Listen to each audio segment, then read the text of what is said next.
Morning, everyone. Good morning. As you enter, can you please put in your name, email, and organization in the chat field for us? This will help us track attendance and give us the list to share the PowerPoint and the recording later with you.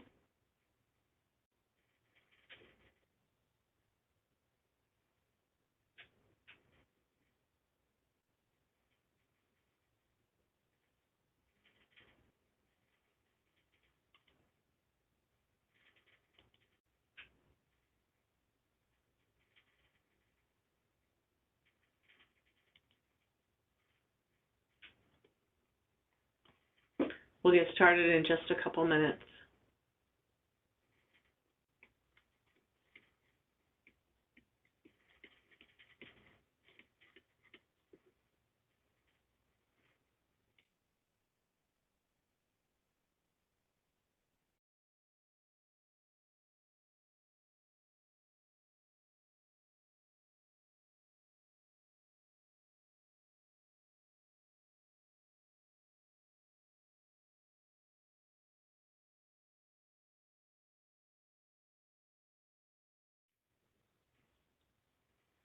Good morning. It's 10:01. We'll just give it another minute for some people to join us. I think there's still one or two of our staff jumping on, and then we will get ready to start. Please confirm your attendance by entering your name, email, and organization in the chat field if you have not done so yet. Again, we will be sending out the recording and the PowerPoint slide.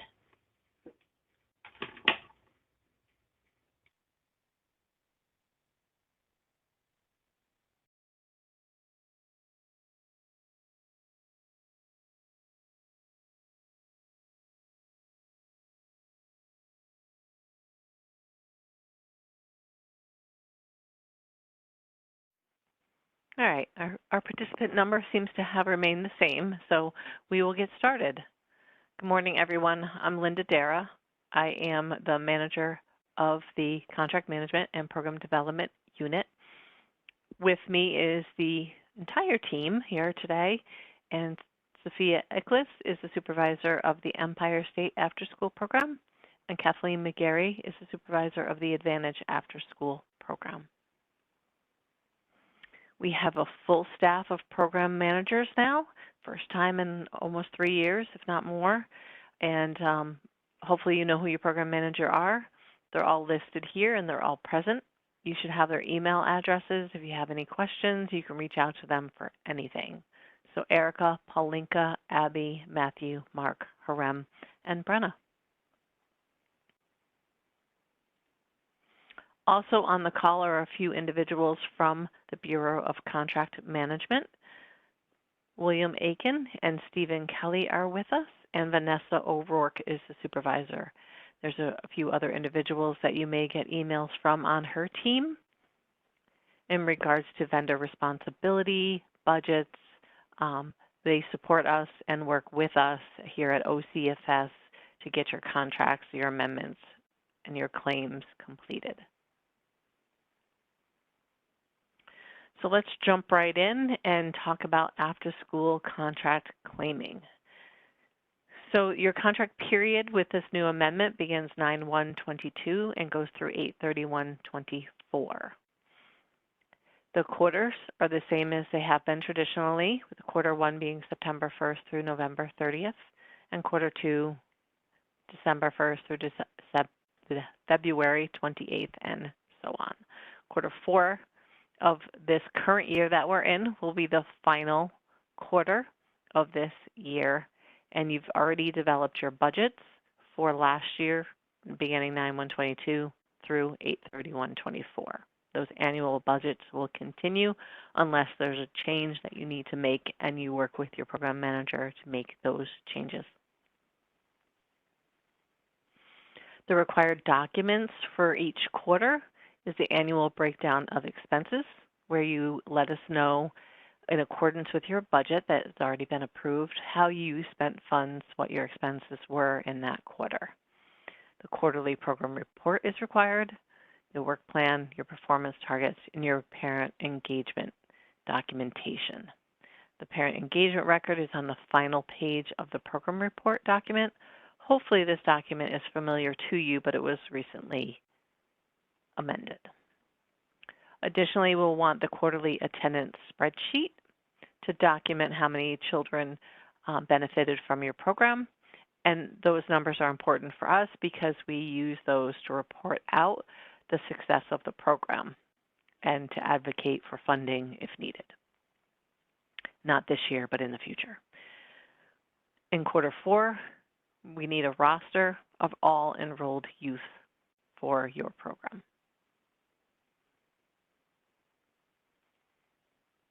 Things to remember for all your claim documents. Make sure that your contract number is listed. These sites are identified. If you have multiple sites on your contract, each needs to be identified. The quarters that the program report and your claiming document is related to needs to be included on that, 1 quarter at a time. And the population that is being served, elementary, middle school, or high school.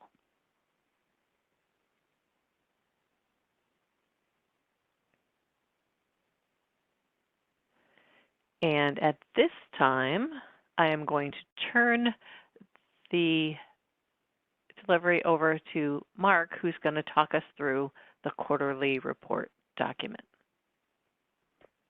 Thanks, Linda.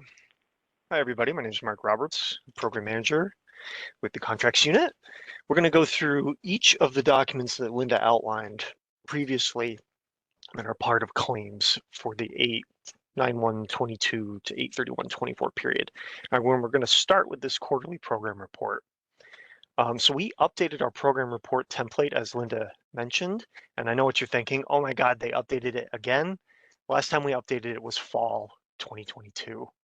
And we put on some trainings at that time. We have not changed it since. We have no plans to change it again. Where if you need training on what the new report looks like since it was like October 2022, contact your program manager. The first 5 pages are largely unchanged. They contain areas to report on your planned activities. We're going to look at this document in a second, but the first 2 columns come directly from your approved amendment. They have your planned activity and the frequency of that activity. The second 2 columns will have what your actual activity was and what your dates completed were. Pages 6 through 8 contain your performance targets. The baseline measure and verification come directly from your amendment documents.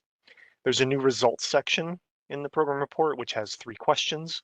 These are like the new information that you put in. You just answer those 3 questions. And at the bottom of the last page is a little table for parent engagement hours. And that gives you space to describe parent engagement events with a title. You get the number of parents that attended and the duration of the event. Next slide. Okay. So Linda, I am going to share my screen really quick, and then we will come back to the PowerPoint after we look at the program report.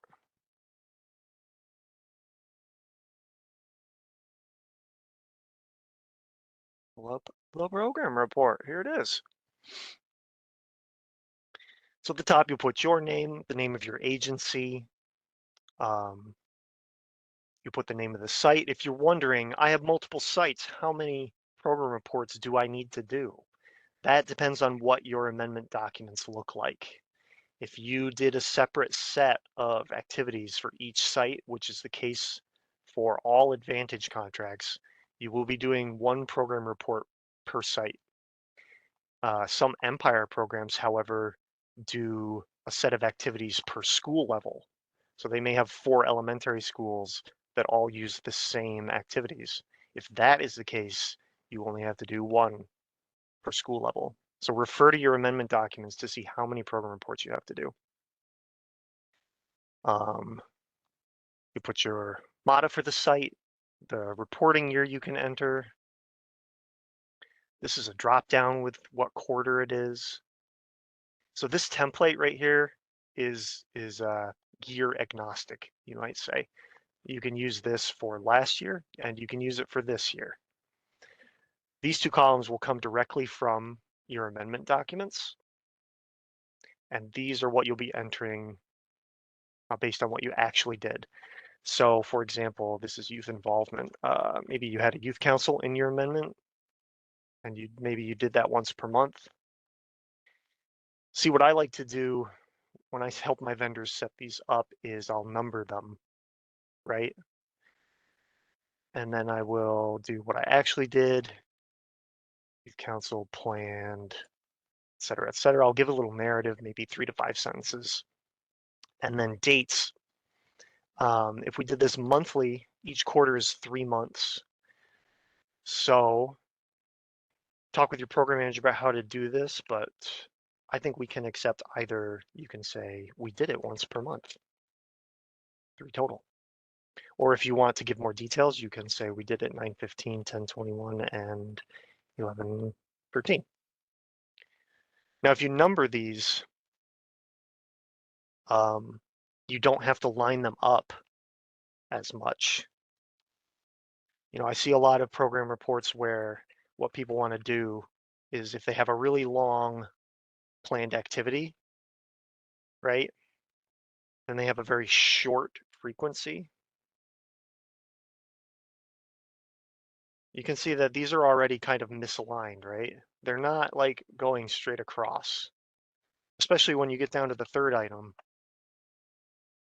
Some people want to go all the way down here and they want to put that third item. If you number these, you don't have to do that, because then when we're reviewing them, we just follow the numbers, right? So a little advice about how to format it and make it readable. Because the problem is if you add too much text to these lines, they will start to shrink the text and it will eventually become so small that it's unreadable. Anyway, pages 1 through 5 are all like that.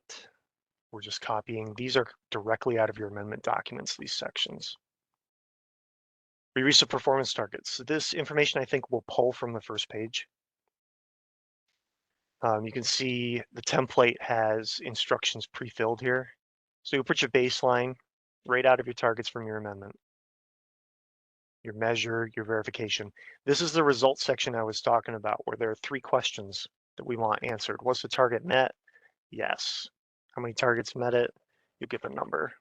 Include factors that contributed whether or not the target was met. This is where you add the details that you want us to know about how your program is operating. This is the stuff that we might show other state partners in previous years, federal partners, about what our programs are doing, the great things that they're doing. So if you didn't meet your target, this is where you might want to say why. You know, COVID is often the reason that targets can't be met. Or if you did meet the target, you might want to put why. We love to see that. Stunning levels of attendance were reached thanks to a new marketing strategy. And then you might want to give some details for that. And maybe that's something that we at OCFS would love to see, because we love to share those things with other programs when they're not meeting their targets. And we say, well, you know, ABC Afterschool, they had this great strategy. Maybe you could try that. Continuing through the bottom, we reach this is new. So the program reports used to have a youth attendance page. That's now captured in a spreadsheet we'll look at later. Instead of that, we have this new section here. Parent engagement. So you put the date of the event. You'll put a title, maybe like an open house, the number of parents that attended, and the duration of the event. Maybe it was 1 hour. Right? And this calculates automatically by multiplying the number of parents by the duration. You get your total quote unquote parent hours. Okay, I'm going to stop sharing, and Linda, if you could bring the PowerPoint back up, please. And we're on slide 10.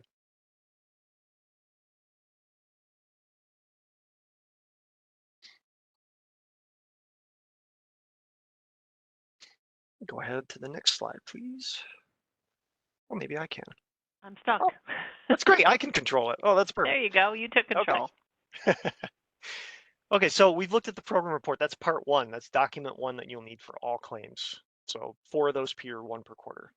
The annual breakdown of expenses is the next form that you'll need. This form has not changed since 2019. Those of you who were with us Advantage programs that claim 2019 to 2020, any Empire programs that claim between 2017 and 2020. The annual breakdown was used in those years and it has not changed. It tracks your quarterly expenses against your amendment budget. Expenses are tracked cumulatively, so quarter by quarter. Your quarter one annual breakdown will only have the quarter one column filled out. Your quarter two annual breakdown will have quarter one and quarter two. Quarter three will have the first three, and then the last one will have all 4 quarters filled out. Your program manager and yourself should be monitoring how your expenses are being charged. We want to make sure that you're not running out of money too quickly in the year. We want to make sure that we're addressing any changes to the budget that need to happen in as timely a manner as possible. So you work with your program manager, and we're going to work with you folks. If we see that, for example, you've got $10,000 in a director line and you claim 5,000 in quarter one, you've claimed half of it in the first quarter, your program manager might reach out and say, hey, are we going to need to modify this line? Should we be moving money into that line? What's going on? Has your local share allocation changed? A lot of folks got stabilization money. So maybe you're putting stabilization money into a line that you would have put our grant funds, right? So we might want to reach out and ask you, hey, you're not spending as much in this line. Why is that? Oh, we got stabilization money. Maybe we want to shift that money elsewhere. Communication is key. Local share is not reported on this annual breakdown. This is what it looks like. Your program manager is going to set up your annual breakdown on your behalf. But for these next few slides, we're going to show you what your program manager is going to do just so that you better understand the process. So your program manager is going to insert your agency name, contract number, and their name. The budget period will be the year. Let's see. Here we go.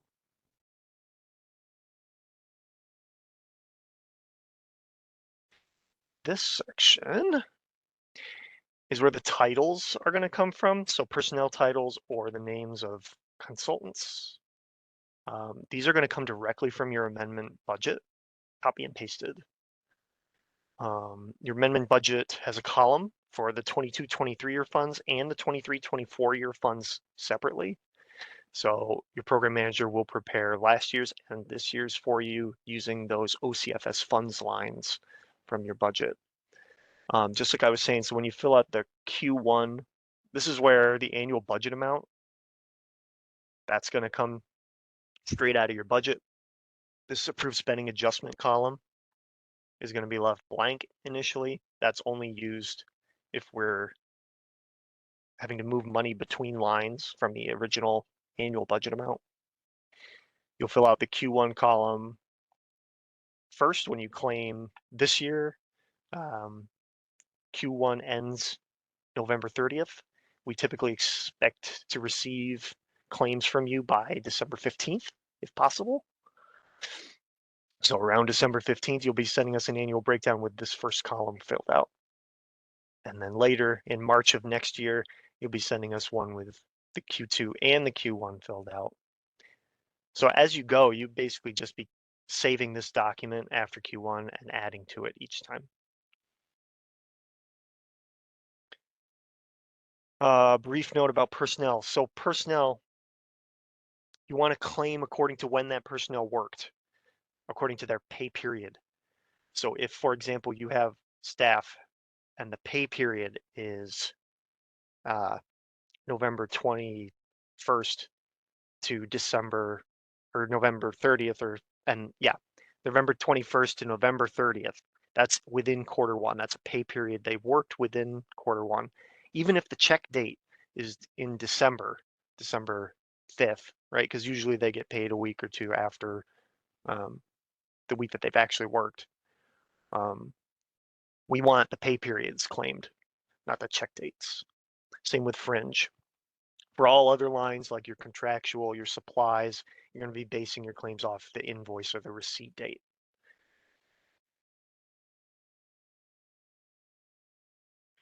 Your program manager is going to do all of this for you.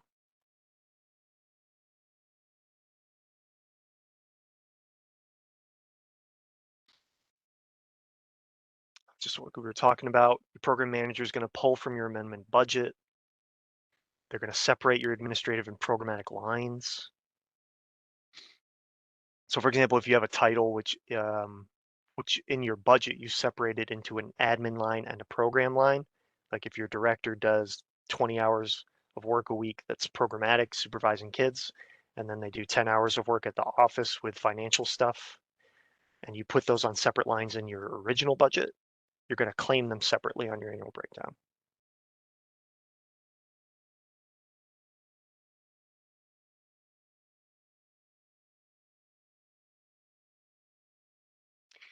Anything to note on this slide? We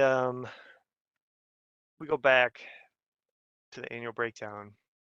Look over here on the right side, remaining balance against budget. If any negative numbers appear here, contact your program manager, because if there's a negative number here, it means that you have exceeded your annual budget amount, and we'll have to talk about a budget modification. This is just an example of what your program manager is going to do. So we have an example up top, a little bit blurry, but this is your original budget. These lines are going to be transferred directly into the annual breakdown. So you can see that the names are pretty much identical, and this first year, 22-23, is what is down here in the annual budget amount.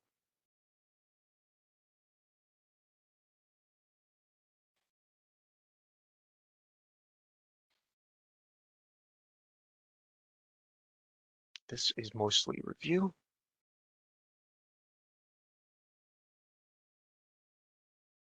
Okay, so that's the annual breakdown. So we've looked at two parts. Let's look at the third part. Part number 3 is a quarterly attendance form. This is going to look similar to those of you who recall attendance-based claiming, which was from 9/1/2020 to 8/31/2022. We had an attendance-based claiming form. This form is pretty much the same as that, except it doesn't have any monetary value associated with it. So it's no longer calculating reimbursement. So you'll fill out the top, school CBO name, that is your name, your agency name, contract number, the name of the site, school level, elementary, middle school, or high school, the site MATA, the anticipated number of program days here. That comes directly out of your amendment documents. For Advantage contracts, that comes from your quarterly work plan. For Empire contracts, that comes from, I think they have a youth attendance in the amendment. And then you'll just report your daily attendance. I'm going to pull that document up quickly, maybe.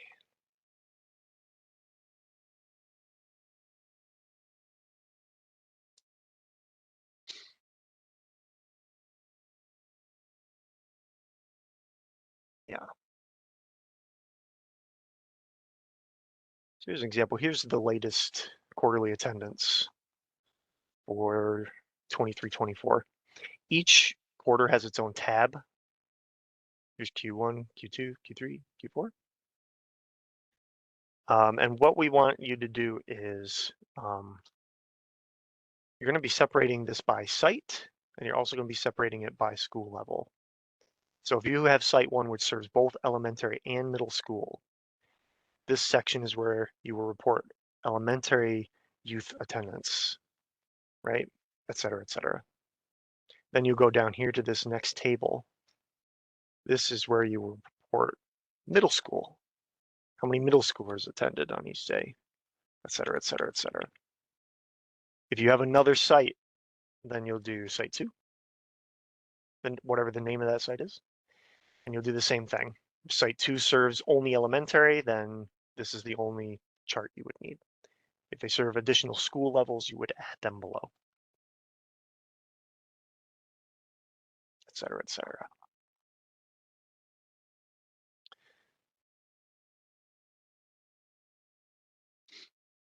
Back to the power. This is Yeah. Linda. Hey. I want to go back to the site. You typed in site 1, site 2, and we would like you to include the name of the program as well. I just want to be clear to that. Yes. Sometimes we've come across where sites have changed without us being aware, and you putting in Site 1 may not be clear to us that the site remains the same as it did when you submitted the plan in the first place. So if you want to put Site 1 and then the name, that'd be great. Yes, exactly. Good point, Linda. So this should be like PS 358 or whatever it is. Morgan Henry School, number 5, whatever it might be. Should be the name of the site. So we can reference that with your contract documents.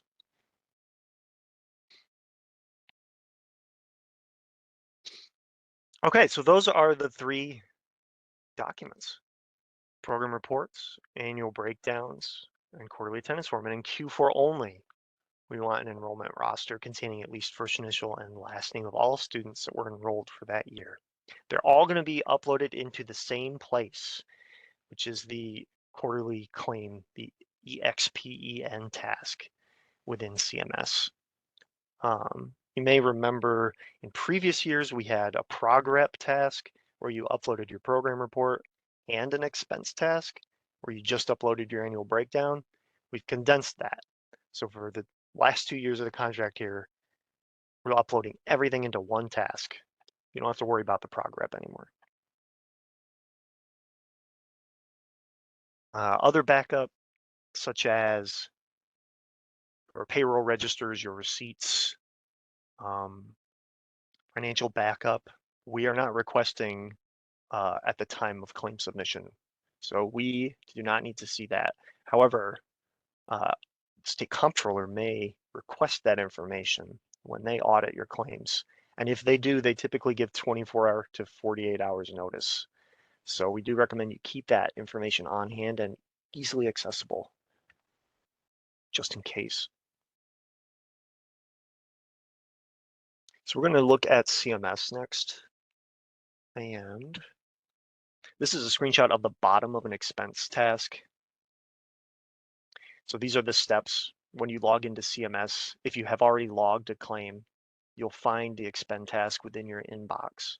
You'll click on expend within your inbox and scroll to the bottom.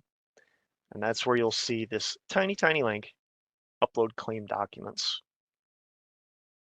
And that is what you would click to upload your documents. Let's take a look at something here. We're going to go step by step through this. What I have on screen here is a guide for how to enter claims that you've logged. So this guide assumes that you've already logged the claims. We have a separate guide just for logging claims.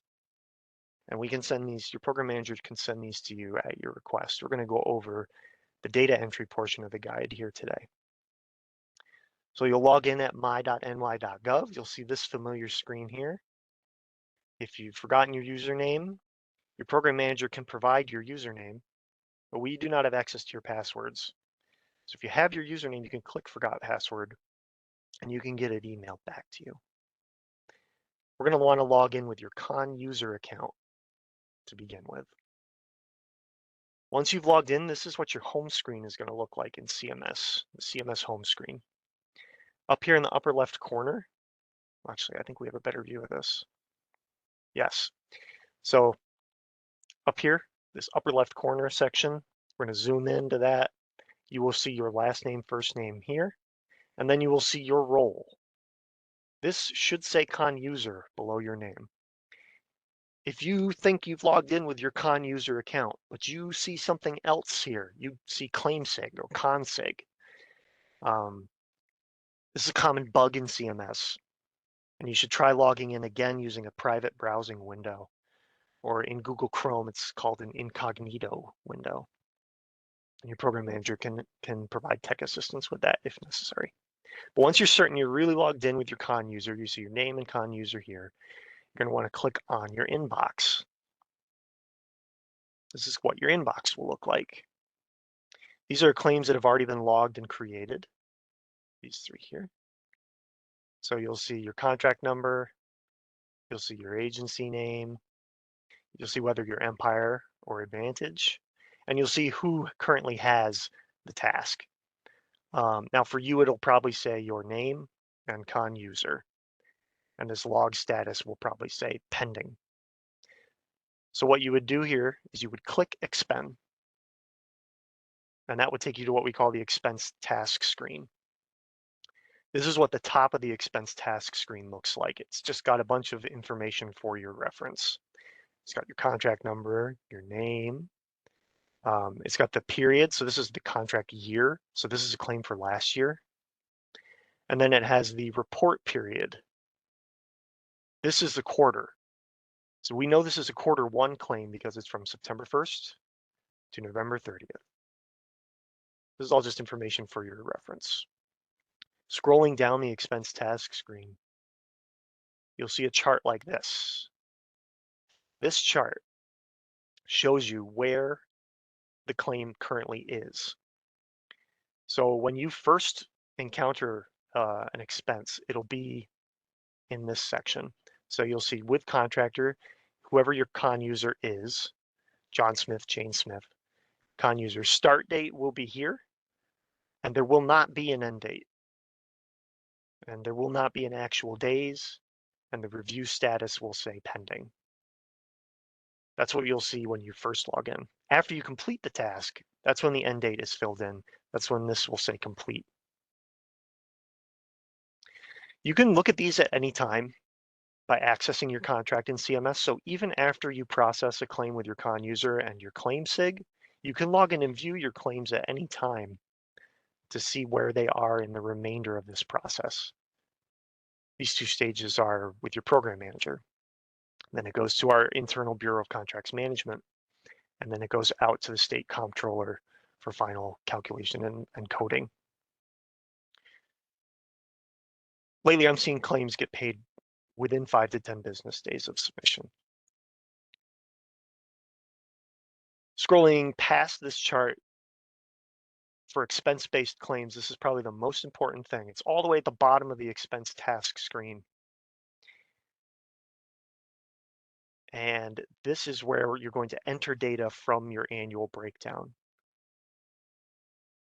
So when you first get here, just like it is on this screenshot, all of these claim expended numbers will be 0. And you'll have a total, which was created when you logged the claim. What you're going to want to do is click Run Edit. The screen will refresh. You'll scroll to the bottom again. And referencing your annual breakdown, you'll put your category totals here. So you'll look, how much did I spend on personnel total in quarter one? I'll put that value here. What was my fringe in quarter one? What were my total contractual expenses? You will write down the list and you'll fill in all the numbers from your annual breakdown. Click Run Edit again to save your changes. And at that point, the claim will be almost ready to process. This is where, this is a button you can click to upload claim documents.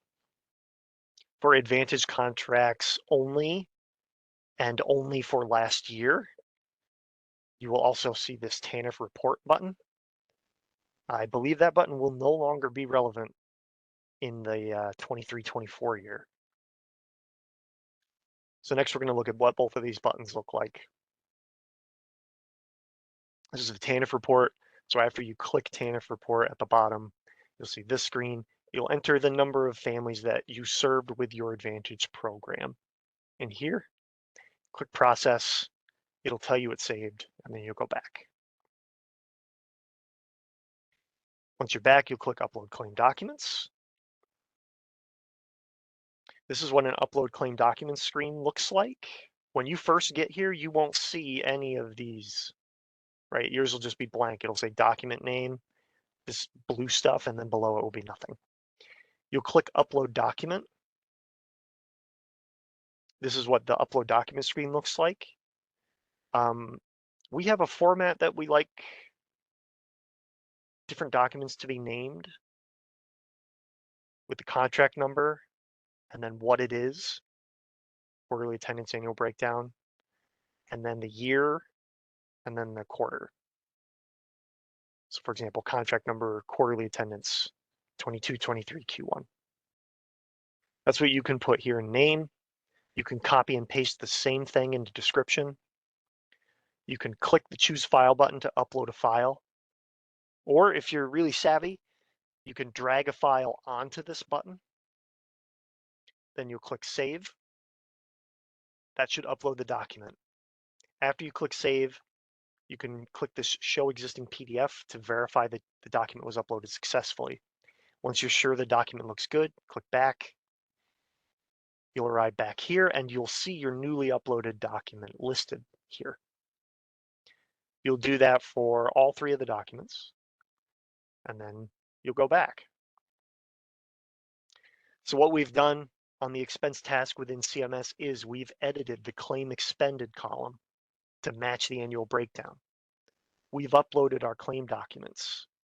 Advantage programs for 22-23 have added their TANF report. Empire doesn't have to worry about that. So we've done everything. At this point, the process button should be dark black, and you can click it. If it's not, click Run Edit, and then it should be black. And you'll click Process to send the claim forward. After processing it with your con user, you will have to log out and log back in with a claim SIG. It's a different username. It may be the same person as the con user, it may be a different person. Your claim SIG will log into CMS and go to their inbox. And they'll see the expend and they'll click expend. Their task is much simpler. They'll scroll to the bottom of the expense task screen, they'll click Run Edit, they'll click Process. That will send the task forward to your OCFS program manager.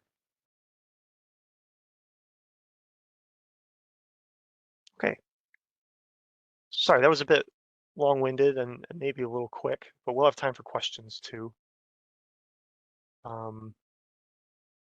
That's it for me. We've demonstrated the 3 documents you need: program report, annual breakdown, quarterly attendance, and for quarter 4, an enrollment roster.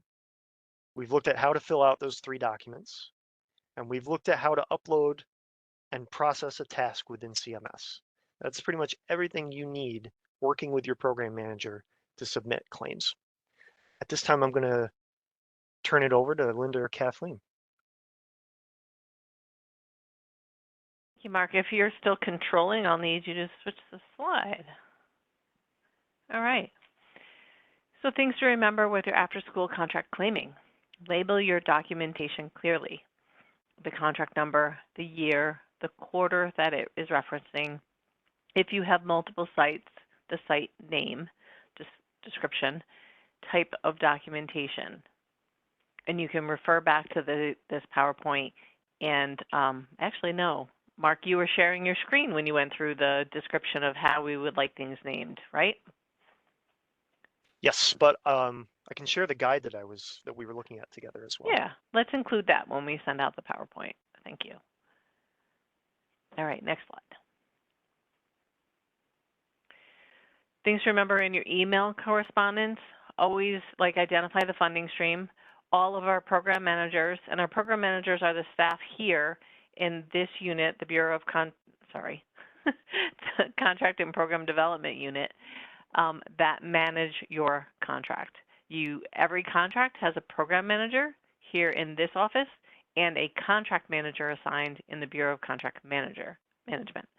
So there are 2 individuals assigned to assist you in the contract development, amendments, budgets, and claiming. So identify the funding stream, and I'm not sure if I finished my thought on that. All of our staff have both Advantage and Empire, and we do have some agencies that have Empire and Advantage contracts. So we really need you to specify in your communication with us which contract and funding stream you're referencing. We prefer that you limit your communication to 1 contract number at a time. We understand that that means multiple emails coming our way, and that's something that we're used to managing, and it prevents any confusion, makes clarity easier when we're tracking the information. So the subject line should include the contract number and that other information, as well as your documentation. Next slide. Remember that your CMS authorizations need to remain current. Your ConSig, your ConUser, your ClaimSig, all those roles need to be updated if anyone leaves. Notices are sent out when tasks need to be performed, and they're sent out to the individuals who are identified as having those roles. So if they change, let your program manager know so they can provide the information for you to update it, so that we're making sure that communication continues in a timely manner. Advantage TANF families, that is based on attendance. Each child is counted as a family unless they're part of a sibling group. So don't claim multiples. If you have a family that has 3 siblings, that is counted as one family. And this is required in the 22-23 claiming and not in the 23-24. The reason for that is the funding has changed. Prior 22-23, funding required the TANF information to be entered. The funding changed in 23-24, and therefore that requirement will be removed from the CMS claim.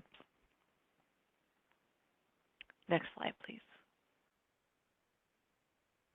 And thank you for your continued support and cooperation as we move through these amendments.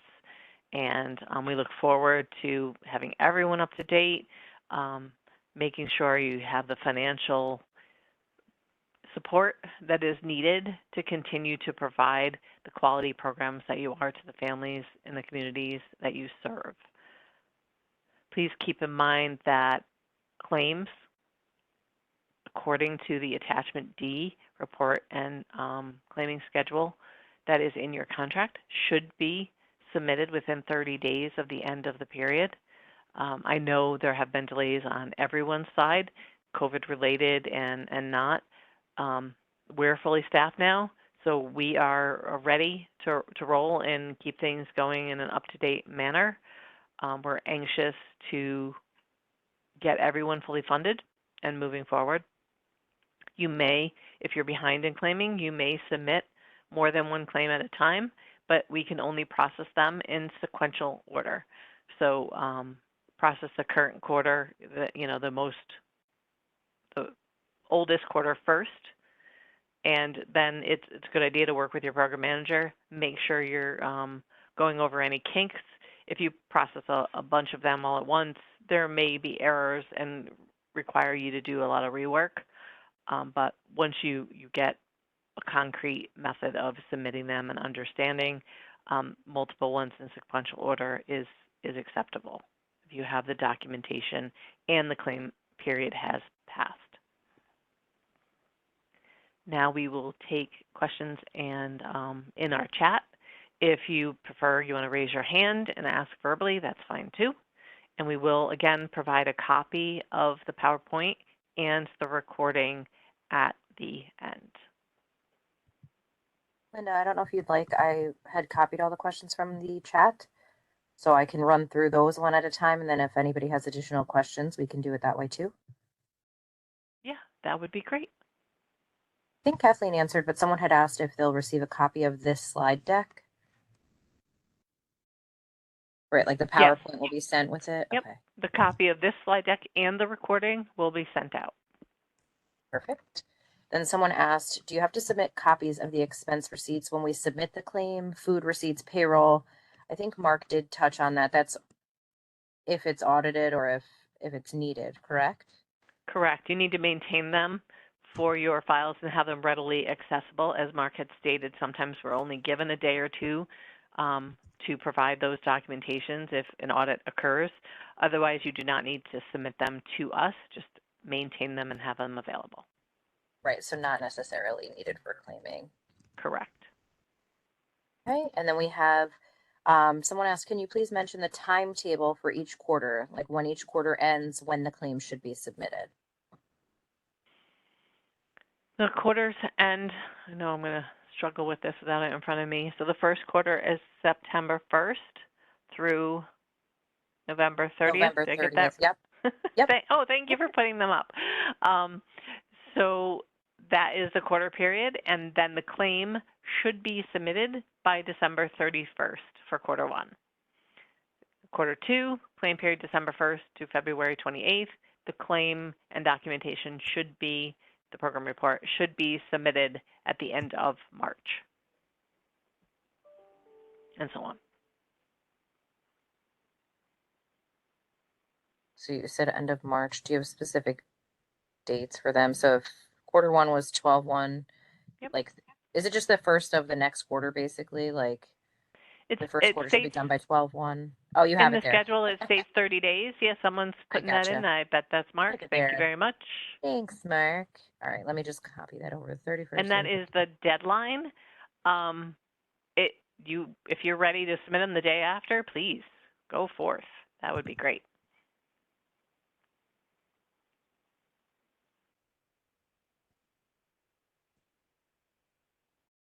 Any other questions, Erica? Yeah, I'm just. Okay. And we do have a recording from yesterday's advance webinar, and we can send that out to everyone if it hasn't been done so, and in the PowerPoint as well. Okay. So this says, in the past, my program manager wanted the reports emailed before they were uploaded. Do we just upload the reports now?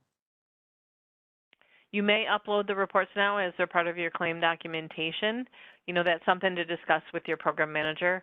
One of the challenges with the program report module in the past is it was creating a lot of delays and back and forth. So getting the program reports outside of the system helped us be more responsive and prevent delays. With the new method, it may be easier to upload, but again, if there's an issue with the program report, we would have to send that back to you for correction. So that's between you and your program manager, whatever works best. Okay.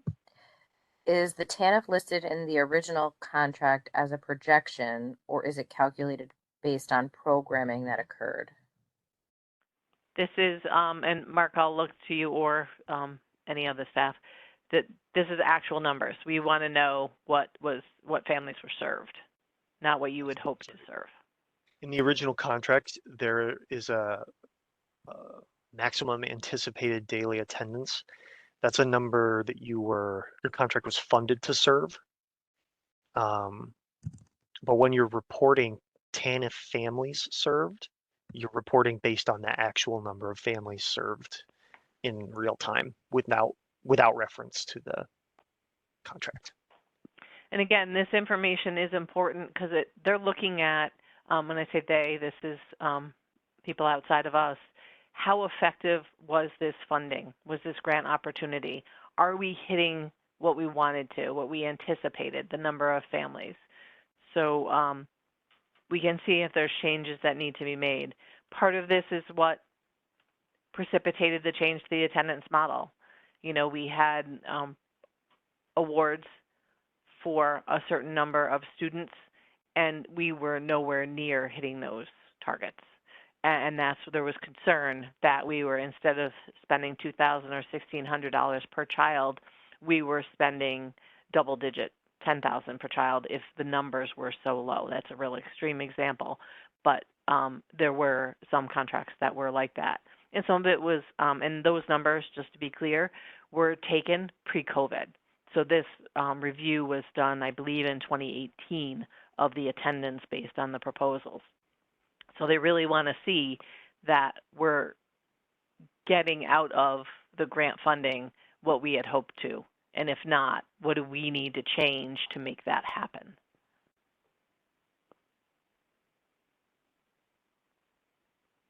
Ties into TANF. Someone asked for Advantage. Are they completing TANF for the 23-24 school year? We are not. The funding has changed for the 23-24 year, not your amount of funding remains the annual level that you were given, but we're drawing from a different bucket of money and does not require the TANF reporting. Will we be claiming on an accrual basis? 100%. That's what the question was. I'm having a hard time with that. Does anyone else understand that, or can the person who asked it add any details?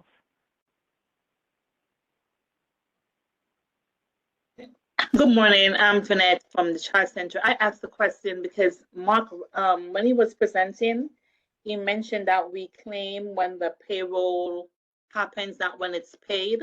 So that would mean that from that, I'm gathering that would be accrual basis, that not, for instance, an expense, if it's not paid, the program purchase supplies within the same March, but the check is not yet cut. Do we still claim that expense in March? So that would be accrual basis. Okay, it's not in his head, so I guess that's a yes.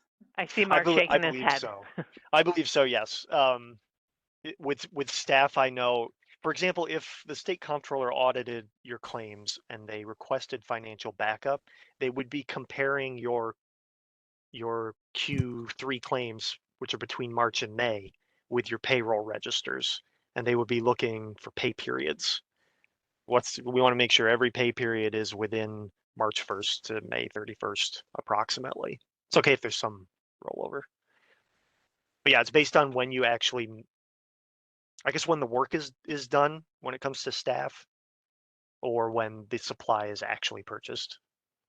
Okay, so I'm asking because for us, we record salaries on accrual basis. So for March, if there is 6 days of work that wasn't paid in March, we accrued it in the month of March.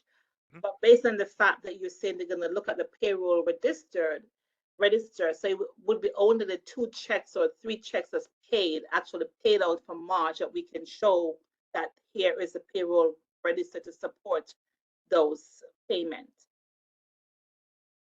Yes. Okay. I think you have that correct. Even if the actual check paid date is outside of that quarter, as long as the pay period is within the quarter, that's what we want to see. Okay. Thank you. And Mark, Go ahead, Linda. Thank you. There's a question or a statement in the chat, payroll and non-expenses. Can you elaborate, Mark, on whether there are other costs that may not follow the exact expense quarter based on when they're paid? Sure. I know for some school districts, for example, they will purchase supplies and they will draw that funding from the general fund. And then on their books, they will actually bill it to our program, like at the end of the year, maybe. So when I used to look at receipts, I would see a lot of like large expenses within an agency's books that are marked for June, but they're supplies that were actually purchased earlier in the year with other funding sources, general funds. And in those circumstances, I have asked them, please redistribute these expenses according to when you actually purchased the item. You know, even if you drew from the general funds to purchase that initially, if at the end of the day, it's going to be billed to the Advantage or Empire program, we need it to be claimed within the quarter it's purchased. We can do supplemental claims if any strange things arise from that and you need to claim something you missed.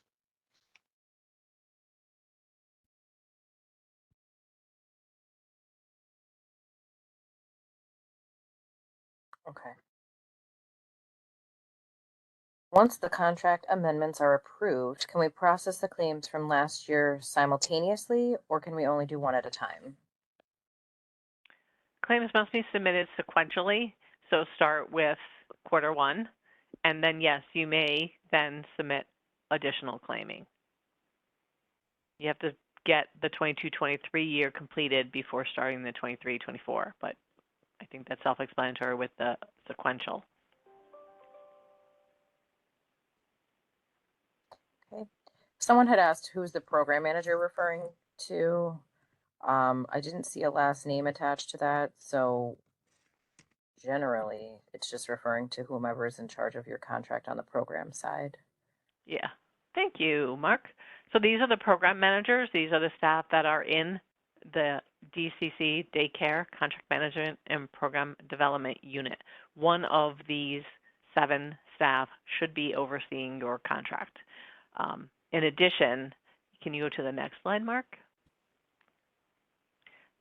Oh, sorry. Keep going. There you go. Thanks. These are the contract managers that are in the Bureau of Contract Management.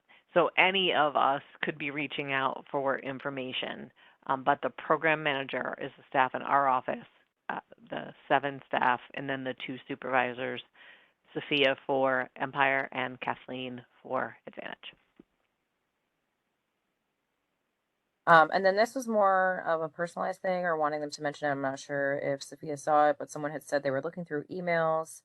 They are not sure they have the quarterly monetary claim spreadsheet that they need to submit. Wanted to know if there was going to be a follow-up that's going to come out. So again, I forget who asked this, but you can just reach out to your program manager, or that said you had contact with Sophia, maybe just ask again. It's something that the program manager can send everybody. Yes. And if you don't know who your program manager is, then you can email Kathleen or Sophia, depending on your program funding stream. Or myself, but they have direct information. And then one of the final questions I saw was, is Advantage being extended like Empire was? The future beyond 2024 is under discussion. So we will wait and see, and we will give you information as soon as possible. Originally, yes, the contracts were all going to be extended.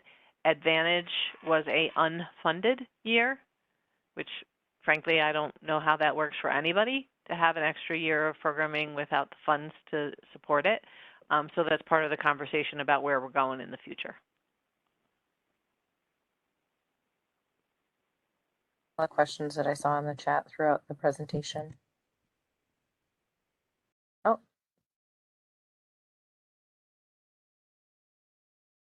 Could I ask a question? You sure may. We had different budgets for both years. 22-23 was a much leaner budget because when we began planning for the year, we didn't know we were going to switch back to expense-based. So we have the 22-23, 23-24 is a totally different expense claim. When will we get the new expense claim from our program manager? So you made a change to your budget? Yep, and we were told everything was approved, but what is up on the screen right now shows, you know, what one annual breakdown of expenses look like, but our 23-24 school year is going to look different than the 22-23 school year on that form. And your program manager should be sending you a new annual breakdown of expense form based on the new approved budget. Okay. Yeah, I would reach out to them and request that. They can send that to you pretty easy. Great. Thank you so much. Absolutely.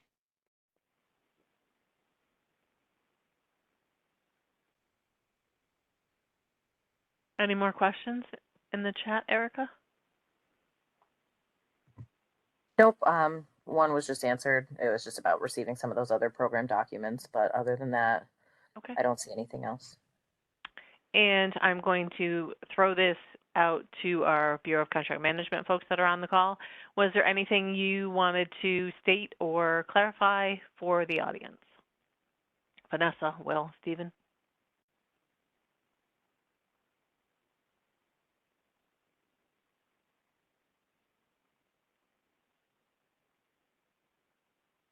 No, I think you pretty much covered everything. Okay, great to hear. It is 1 minute before the scheduled end, and if there are no other questions, we'll thank you all, and we'll look for you in our emails and CMS and communicate. And we're so excited about moving these contracts forward, being up to date. I know it helps you as well as us to be able to focus on one thing, claiming, and have contract development behind us and just meeting the needs of the families. And we also hope to be able to get out in the field and make sure that we're visiting and seeing all these programs in action as well, because that's where our heart is we're program staff. We want to see program. We don't want to work on paper. So thank you all for working with us through all these changes and just continuing to serve the families and the communities that you do. And I see maybe one more question.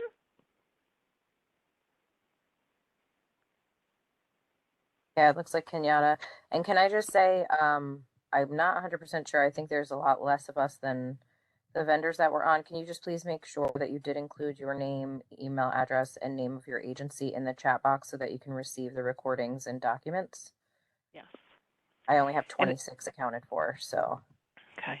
And in regards to the RFP, we are precluded from making any statements about the RFP because that would give those of you that we're currently contracting with an advantage on, not to use a pun in words, but if you have notice and information prior to the general public, then that wouldn't be a level ground for anyone who would want to apply. So we are aware of the deadline of the ending of this contract term and what the plan is for the future, and we are working internally on what's next. And you will know as soon as everyone else does via email and just monitoring our website for information on funding opportunities. I hope everybody is was able to access the workforce grant and that helps out in ways that this contract doesn't, just as additional funding. Thank you, everyone. Please reach out to your program manager if you have any other questions. Have a great day. Thank you. Thank you. Thank you.